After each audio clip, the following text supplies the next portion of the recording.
Welcome to my channel. তো আজকে আলোচনা করব একটি গুরুত্বপূর্ণ ম্যাথ নিয়ে, যেটি 47তম বিশেষে এসেছিল। তো চলেন শুরু করি।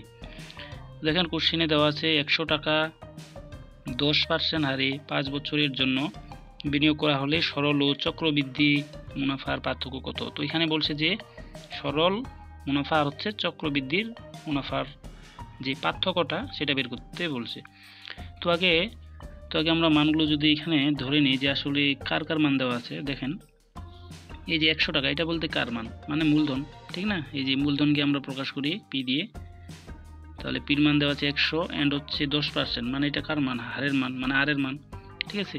তাহলে হার বা এটাকে আর দিয়ে প্রকাশ করি, আর ইকুয়াল টু 10%। তো পার্সেন্টেজকে আমরা ওঠাই দিব। তো পার্সেন্টেজ ওঠাই দিলে কি হয়, নিচে 100 দিয়ে ভাগ হয়ে যায়। তাহলে মানটা আসতেছে 0.1, না হলে 10/100, বা এটাকে যদি আমরা করি দেন 1/10, এটাও হয়, ঠিক না? মানে আপনাদের ইচ্ছা, আপনারা চাইলে উপরে এটা রাখতে পারেন বা নিচের এভাবে দশমিক আকারে আপনারা সমাধান করতে পারেন। আচ্ছা, তাহলে এরপরে দেখেন এন এর মান দেওয়া আছে। এন এর মান হচ্ছে 5 বছর। তো এন ইকুয়াল টু 5। তো আচ্ছা, এরপর থেকে আমরা যেটা বের করব সেটা হচ্ছে এই যে সরল মুনাফা। তো সরল মুনাফার সূত্র আমরা জানি I equal to P N R, এটা হচ্ছে সরল মুনাফার সূত্র। তো এখানে পির মান পেয়েছি হচ্ছে 100 অ্যান্ড এন এর মান পেয়েছি 5 আর এর মান পেয়েছি 1/10। তো এটা যদি ক্যালকুলেশন করে দেখেন, এই যে শূন্য, এখানে শূন্য কাটা, তাহলে 5 আর 10 থাকতেছে, 5 আর 10-এ 50। তো এখানে দেখেন সরল মুনাফার মানটা তাহলে পাইলাম 50। তো এখানে দেখেন এখন চক্রবৃদ্ধির মুনাফার বের করার আগে আমরা চক্রবৃদ্ধির মূলধনটাকে বের করব। তো চক্রবৃদ্ধির মূলধন, ঠিক আছে? চক্রবৃদ্ধির মুনাফার আগে চক্রবৃদ্ধির মূলধনটা বের করে নিচ্ছি। তো চক্রবৃদ্ধির মূলধনকে সি দিয়ে প্রকাশ করি, সেটা আমরা জানি যে সি ইকুয়াল টু কি জানি, এই সূত্রটা যদি আপনারা মনে রাখেন তাহলে হয়ে গেল ইন্টু 1 প্লাস আর পাওয়ার এন। তো এটা হচ্ছে চক্রবৃদ্ধির মূলধন।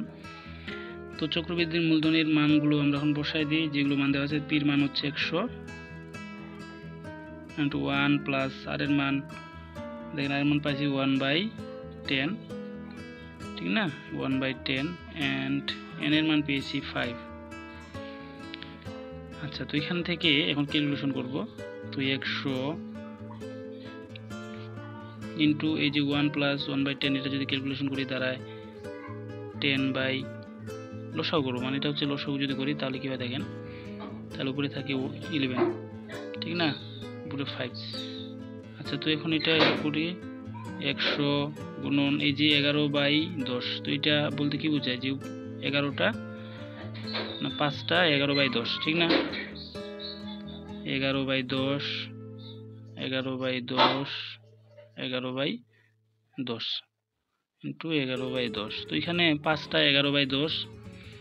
তো এটা এখন দেখেন এখানে দুইটা যেহেতু শূন্য আছে, 100 আছে, এই যে এটা শূন্য কাটিয়ে দিলাম, তাহলে উপরে থাকলো কি এই যে 5টা 11। তো 5টা 11 যদি ক্যালকুলেশন করি তাহলে কি দাঁড়ায়, আশা করি আপনারা বাইরে করে নিতে পারবেন, বা এখানে আমরা এই যে সরাসরি করে দেখেন, এই যে 3টা 11 যদি আমরা গুণ করি, এভাবে 3টা 11 যদি গুণ করি তাহলে কত আসে হিসাব করে দেন। 3টা যদি 11 গুণ করি তাহলে আসে আমাদের 1331। এটা কিন্তু হিসাব ইজিলি পারবেন। তারপর আরও 2টা 11 যদি গুণ করি, দেখেন 11, একটা 11 দিয়ে গুণ করলে হচ্ছে 11 একে 11, 11 3 33, আর একে 34, 11 3 33, আর 3 36, 11 একে 11, আর 3 হচ্ছে 14, ঠিক না?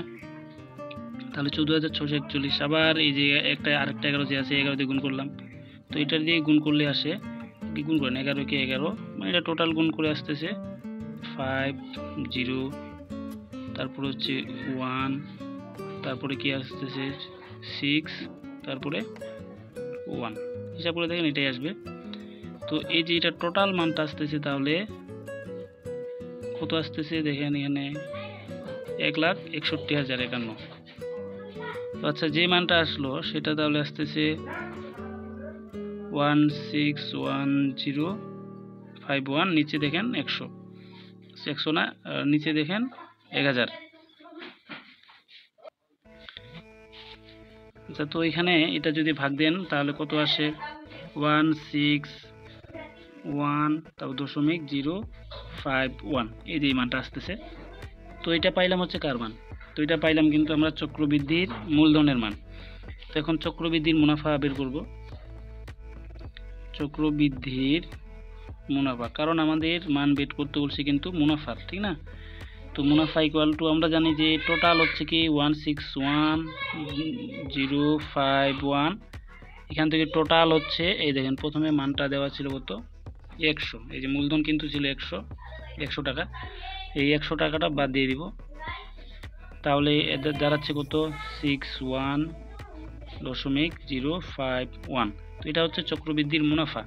তো দেখেন এই চক্রবৃদ্ধি মুনাফা পাইলাম, তারপরে পেয়েছি আমরা এই যে এটা সরল মুনাফা। তখন কোশ্চেনে বলছে কি দেখেন, যে সরল ও চক্রবৃদ্ধির মুনাফার পার্থক্য। তাহলে এই যে দুইটা মুনাফা তো পেয়ে নিয়েছি, ঠিক না? তো এখন মুনাফার যে পার্থক্য করি, চক্রবৃদ্ধি ও সরল মুনাফার পার্থক্য, সরল মুনাফার পার্থক্য তাহলে কত হচ্ছে? টোটাল হচ্ছে এটা পাইছি 61.051, তারপর বিয়োগ আছে 50। আচ্ছা, তো এটা এখন বিয়োগ করেন, তাহলে টোটাল আসে কত? 11.051। তো এই যে এই মানটা কিন্তু তাহলে চক্রবৃদ্ধি ও সরল মুনাফার পার্থক্য, এটা কিন্তু বের করতে বলছে। আশা করি আপনারা বুঝতে পেরেছেন। না বুঝতে পারলে অবশ্যই আবার দেখবেন। ধন্যবাদ।